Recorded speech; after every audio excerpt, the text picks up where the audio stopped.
He had been pointed north for 20 years. That was the fact of it, stripped down. Every September north, with however many head the season had produced, through the river crossings and the dry stretches and the particular cruelty of the Kansas weather in October, until the cattle were loaded and the money was in his coat and he turned south again toward the ranch. 20 years. He had been 34 when he started, and he was 54 now, and he had made this drive so many times that the trail knew him the way a road knows the wheel that has traveled it long enough to leave a mark. This was the last one. He had known it since February, when the railroad men came to his county with their survey equipment and their particular confidence, and told him where the new line would run, which was 6 miles from his ranch house. He had listened to the men with their survey equipment and had looked at the route on their map and had understood immediately what it meant, which was the end of the thing he had been doing for 20 years and the beginning of something he had not yet named, and the particular empty space between those two things that was going to require some attention. He had thanked the railroad men and sent them off and had stood in his yard for a while after, looking north in the direction he always looked in September, and had thought about it. Then he had gone inside and had written to his crew and told them to be ready for one more drive in August. One more. He would tell them why when they got there. Delia had already known.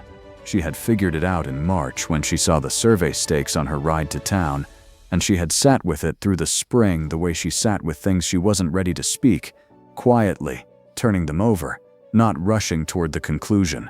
She had been Harlan's drive cook for 14 years, which was every drive he had made after the second one, which was the one where the first cook had quit at the Canadian river crossing and Harlan had been left with 200 head of cattle, 7 cowboys, and nothing to feed any of them. He had ridden into the nearest town and found Delia, who was the widow of a man named George Marsh, who had died of a snake bite 6 months after they arrived from Virginia, and who had left her with very little, and the specific problem of not knowing what to do with herself in the West with very little.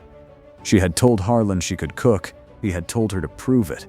She had made supper for 9 people out of what he had on the wagon in 40 minutes, and he had hired her on the spot, and that was 14 years ago. What those 14 years had produced, in addition to 14 completed drives and the feeding of approximately 90 different cowboys at $35 to $40 a month for the cook and $25 to $30 for the hands, was a specific knowledge of each other that had no tidy name and that neither of them had tried to give one.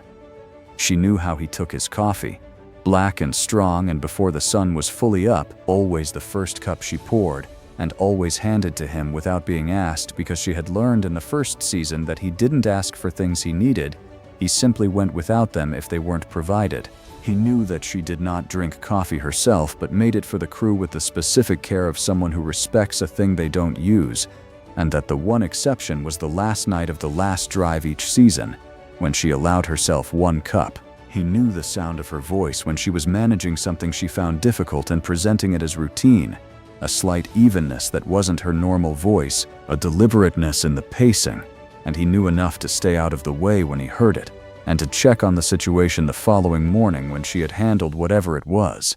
She knew when he was worried about water access, and when he was worried about the weather, and when he was worried about something he couldn't name yet, and she knew these were 3 different kinds of worry and could read which kind from the way he held his shoulders on horseback. She had told no one this.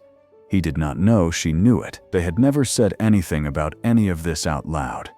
Saying it out loud would have required acknowledging what kind of knowledge it was, and acknowledging what kind of knowledge it was would have required acknowledging what kind of relationship had produced it, and neither of them had found the right moment for that in 14 years, partly because the trail kept them occupied, and partly because the occupiedness was, on some level, convenient. The last drive began in August of 1884. The railroad into Harlan's county was scheduled to be complete by the following spring, which meant this was genuinely, finally, irrevocably the last time he would make this drive, which was a thing he had been knowing since February, and which had not gotten easier to know between February and August. He had spent the spring and early summer putting things in order, the operations the railroad would simplify, the arrangements for the county shipping that would replace the drive, the calculation of what he would now do with his Septembers, which was a calculation he had not been able to complete. He had told the crew on the first night out, sitting around the fire after Delia had cleaned up from supper, in the same direct way he always told the crew things that mattered. He said it was the last drive and why it was the last drive and what it would mean for the operation going forward. The younger cowboys received this as news. The older hands had already known, from the survey stakes and the county talk and the particular way Harlan had been looking north all summer, as if he was memorizing it. There was a silence. Then Curtis, who had been on 6 drives and had the specific authority of a man who has done a thing many times and knows what it is, said, "Well, let's make it a good one." And they had. The trail in the last season of 1884 was what the trail always was, which is to say it was the full range of what 3 months on the move can be. The crossings, and the dry stretches, and the nights of rain, and the clear mornings that made you understand why a person might do this for 20 years voluntarily, and the days that made you understand why a person would stop. Delia had seen all of it before. She watched the trail go past with the specific attention of someone who knows they are seeing something for the last time and is trying to hold more of it than memory usually allows. The way the light hit the Canadian River at the particular hour of the afternoon crossing, the smell of the grass in late August before the heat broke, the sound of 800 head moving in the early morning when the air was still and the sound carried. The trail in the last week of August and into September was what the trail always was. The particular combination of routine and crisis that made up 3 months of moving 800 cattle north through the country between Texas and Kansas. The crossings and the dry stretches and the nights where the weather came in wrong and the mornings where everything was right, and the peculiar beauty of the open plains in September, which Delia had been looking at for 14 Septembers and was now looking at with the specific attention of a woman memorizing something. She rode the wagon and made 3 meals a day and managed the fire and the supplies and the timing that kept the crew moving on schedule, and she did all of it with the same competence she had brought to every one of the 14 drives. And at night she lay in her bedroll under the chuck wagon and looked at the stars and thought about February and thought about March and thought about the survey stakes and thought about what the spring was going to look like. The chuck wagon itself was a thing she had opinions about. Harlan had bought it in 1872, a proper goodnight design with the hinged chuck box at the rear and the water barrel lashed to the side and the possum belly slung beneath for wood and fuel. She had spent 14 seasons improving it in small ways, a better arrangement for the Dutch ovens, a hook system for the coffee pots that she had devised herself, a shelf for the medical supplies that the men would never think to keep organized but which she had learned, over time, to treat as seriously as the food. She knew every inch of that wagon. She knew which board creaked in cold mornings and which hinge needed oil in the heat. She had spent more time inside and beside that wagon than she had spent anywhere else in 14 years, and the thought of it sitting empty in Harlan's barn next spring had a weight to it she was still learning to measure. Delia's private reckoning came in the 2nd week of September, when the drive was 3 days from the Kansas railhead and the end was visible enough that she could afford to look at it directly. She lay in her bedroll under the chuck wagon in the September night and thought about what she had built over 14 years, which was considerable, and what she owned of it, which was less. She had the wages, carefully saved, more than enough for a modest and independent life in any frontier town that would take a woman of 48 with good references and strong opinions. She had the skills, which were real and specific and transferable. What she did not have was a clear picture of what she was transferring them toward. The boarding house room at Mrs. Hendricks had a window that faced east and a hook for her coat, and a bed that she came back to in October and left in August. She had put nothing on the walls in 4 years of renting it, because putting something on the walls would have required deciding that this was a place she was going to be for a while, and she had always had the drive to go back to. She lay under the chuck wagon and thought about the east-facing window, and thought about the kitchen garden in Virginia that she and George had planned the summer before the snakebite, the one they had drawn out on paper on a Sunday afternoon. What would go where, which herbs nearest the house, where the water access would be. She had thrown those papers away when she left Virginia. She did not know why she still remembered the layout. 3 days from the Kansas railhead, the sky opened up the way Kansas skies do in September, without warning and without apology, the kind of rain that makes the trail mud and the crossings dangerous and the morale of a crew drop 5 degrees in the first hour. They had been through this before. Delia had the fire going under the canvas shelter and hot food ready in 40 minutes despite the weather, which was what she always did, because this was what she did, because the crew needed it. Harlan watched her from the back of his horse before he dismounted, the way he had watched her do this for 14 years, with the complete, specific attention of a man who understands the value of what he is watching and has spent 14 years not finding the right words for that understanding. At supper, one of the younger cowboys, a 19-year-old from East Texas named Bo, who had been on 2 drives and still had the energy for questions, said, "Cookie, you coming back with us next spring?" There was a moment. Delia said, without looking up from the pot. "There won't be a spring drive," Bo said. "Oh, right." He thought about it. He said, "What will you do?" She said, "I'll figure something out." She said it in the voice she used for things she was still figuring out, which most of the crew recognized, and which Bo was too new to read yet. Curtis looked at Harlan. Harlan looked at his plate. The fire crackled in the rain. The last night on the trail was what it always was and different from all the others simultaneously. The crew had delivered the cattle to the holding pens outside Abilene and been paid and would collect their final wages in the morning when the accounts were settled, and tonight they made the particular celebration of men who have done a hard thing well. Extra tobacco, a flask that had been concealed since the Canadian River, someone's harmonica. They were not loud about it. These were men who celebrated the way they worked, which was with their full attention and not much noise. By 10 o'clock, most of them were in their bedrolls. Harlan and Delia were at the fire. This was the tradition of the last night, the 2 of them staying up after the crew slept, because there was always accounting to do, always something to settle. And they had done it this way on every drive, and neither of them had ever needed to say that this was what they did. He put more wood on. She poured the last of the coffee, which was the 1 cup she allowed herself in a season, on the last night, because it was the last night. They sat on opposite sides of the fire the way they always sat. The crew had settled into their bedrolls. The harmonica had stopped. The fire was down to the keeping warm size that was theirs alone. She said, "What are you going to do now?" He said. "I haven't thought about it," she said. "That's a lie." He was quiet. He said, "You're right."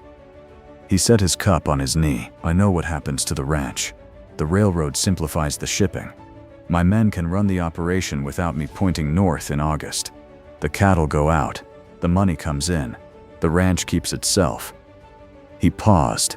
"What I don't know is what I do while it's keeping itself. I've been the one who decides things for 3 months every year while everything important is on the move. I've been the one who knows the crossings and when to push and when to hold." He looked at the fire. "I don't know what I am when I'm not deciding those things." He looked at her. "What about you?" she said. "I've been thinking about it since March," he said. "What have you been thinking?" she said. "That I've been your cook for 14 years. I'm good at it. But it's been your drive, your route, your cattle, your crew, your calendar. I know how to feed 20 men in weather that would ruin anyone's plans, and I know which of your cowboys get stupid around the river crossings and how to talk them back. But none of that is mine. It's been yours." She turned her cup. "Next spring there's no drive. I've got my wages saved and a room at Mrs. Hendricks that I occupy 3 months a year. I've got enough to be comfortable. I don't know what I'm going to do with being comfortable." A pause. "What did you want to do before the drives?" she said. "I had a kitchen garden in Virginia. George and I had talked about it." Quiet. "That was a long time ago," he said. "It's not a reason to stop wanting it." She looked at him. He said, "The ranch house needs a cook," she said. "I know it does," he said. "I was going to ask Dee Perkins from town," she said. "Was?" he said. "I'm reconsidering." Quiet. She said. "That's a different kind of work," he said. "Different, not harder," she said. "I'd want to understand what I'm walking into," he said. "That's fair. You've been walking into my operation for 14 years. You know the general character of it," she said. "The trail version of it. The ranch in winter is something different," he said. "Not much," she said. "You'd say that," he said, "because it's true." She looked at the fire. A long time. The Kansas night enormous and cold and familiar around them. She said, "I'll think about it," he said. "That's all I'm asking," she said. "I know that's all you're asking." The fire settled. The September night was cold and clear, and the Kansas sky was enormous and familiar. The same sky she had been sleeping under for 14 Septembers. Morning came as it always did. The September sun finding the Kansas plains with the flat certainty of a sun that has been doing this for a long time and is not going to stop. The final settlement of accounts took 2 hours.